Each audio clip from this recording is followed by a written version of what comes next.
तो इस वीडियो में मैं आपको बताने वाली हूँ मेरा यूएस वीज़ा का एक्सपीरियंस। मैंने हमेशा से सुना था कि यूएस वीज़ा लेना बड़ा ही मुश्किल काम है, बहुत महंगा है और रिजेक्शन होने पर एप्लीकेशन के पैसे भी वेस्ट हो जाते हैं। इंटरव्यू में एक सवाल पूछ के या फिर बिना कुछ पूछे ही बस रिजेक्शन कर देते हैं और वजह भी नहीं बताते कि आखिर रिजेक्शन हुआ तो हुआ क्यों। एक और फ्रेंड से ये पूछा कि क्या उसके रिलेटिव्स यूएस में रहते हैं, तो उसने हाँ बोला तो उसे रिजेक्शन दे दिया। मेरे कई फ्रेंड्स ने यूएस वीज़ा अप्लाई किया था और किसी से भी मुझे कुछ पॉजिटिव सुनने को नहीं मिला। फिर जब मेरी फ्रेंड कनाडा शिफ्ट हो गई तो मुझे कनाडा का वीज़ा लगवाना था और मैंने जब कनाडा के वीज़ा का फॉर्म खोला तो उसमें पूछा गया था कि do you have a US visa. इसके बाद जब मैंने रिसर्च की तो मालूम पड़ा कि यूएस वीज़ा अगर आपके पास है तो कनाडा का वीज़ा लगना आसान हो जाता है। तो मैंने सोचा कि क्यों ना कनाडा वीज़ा से पहले यूएस का वीज़ा ही लगवा लूँ। मेरा परमानेंट एड्रेस दिल्ली है, लेकिन उस टाइम मैं कोलकाता में थी तो मैंने वहीं से अप्लाई करने का प्लान किया। यूएस वीज़ा अप्लाई करना बहुत आसान है, इसलिए एजेंट हायर करने की बिल्कुल भी ज़रूरत नहीं है। एजेंट नॉर्मली यूएस वीज़ा के लिए 10,000 रुपये चार्ज करते हैं, जबकि सारा काम आपको खुद ही करना पड़ता है। वो लोग बस आपका फॉर्म भर के आपसे 10,000 रुपये या उससे भी ज़्यादा चार्ज कर लेते हैं। कई लोगों का मानना होता है कि एजेंट का एम्बेसी में कोई ना कोई कनेक्शन होता है, लेकिन ये 100% फॉल्स इन्फॉर्मेशन है। कोई भी एजेंट एम्बेसी को इन्फ्लुएंस नहीं कर सकता, तो इसके लिए ये बात अपने दिमाग से बिल्कुल निकाल दीजिए। अगर आपका केस स्ट्रांग है और आपका वीज़ा अप्रूव होना है तो होगा, उसमें कोई भी एजेंट कुछ भी नहीं कर सकता।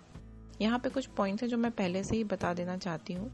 वीज़ा अगर एज अ फैमिली अप्लाई किया जाए तो लगने के ज़्यादा चांसेस होते हैं। मेरी एक फ्रेंड ने अपने सिस्टर, ब्रदर और पेरेंट्स के साथ में अप्लाई किया तो उसको वीज़ा मिल गया, क्योंकि वो एक फैमिली ट्रिप की तरह दिख रहा था।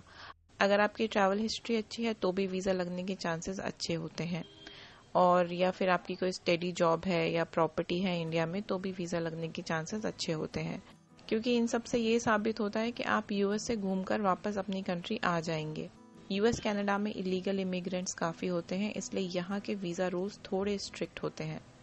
इसीलिए अगर आप काफ़ी यंग हैं, अनमैरिड हैं, ट्रैवल हिस्ट्री नहीं है और कोई स्टडी जॉब भी नहीं है तो वीज़ा लगने के चांसेस शायद थोड़े कम ही हैं। अपने केस को स्टडी करने के बाद ही आप यूएस वीज़ा अप्लाई करें, वरना आपके जो एप्लीकेशन के 10-12 हज़ार रुपये होते हैं वो एकदम वेस्ट चले जाएंगे। तो वापस आते हैं मेरी स्टोरी पर। तो कनाडा जाने से पहले मैंने यूएस वीज़ा अप्लाई करने का सोचा। उसके लिए मैं यूएस वीज़ा एप्लीकेशन साइट पर गई, वहाँ पर रजिस्ट्रेशन किया। सबसे पहले DS 160 फॉर्म भरना होता है। उसमें इस तरह आपसे क्वेश्चन के आंसर फिल करने के लिए कहा जाएगा। यूएस फॉर्म को भरने के लिए इस वेबसाइट पर जाना है और जितने भी क्वेश्चन यहाँ पूछे गए हैं उनका आंसर देना है।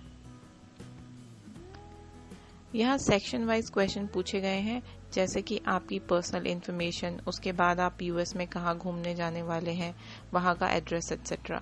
लास्ट में कुछ सिक्योरिटी रिलेटेड क्वेश्चन होते हैं।